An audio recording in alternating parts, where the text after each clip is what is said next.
És important a l'Ajuntament de Montcada que se faça el reglament d'igualtat lingüística. I diuen, ja estem una altra vegada en el reglament de la llengua. Sí, però nosaltres entenem que és fonamental. Per què? Perquè entenem que tot el món té dret a expressar-se en la seva llengua, almenys que pugui elegir en quina llengua de les dues vol expressar-se.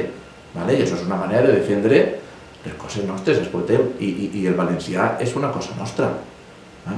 I una manera de defensar-lo és ocupant-se també del valencià, i una manera d'ocupar-se és fer un reglament ben senzill i que aquest reglament ens ajude a promocionar el valencià.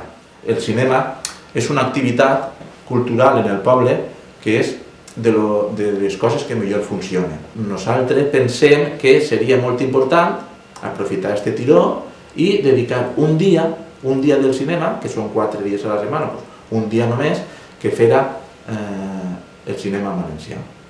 Així a Montcada tenim escriptors, tenim pintors, tenim escultors, tenim poetes.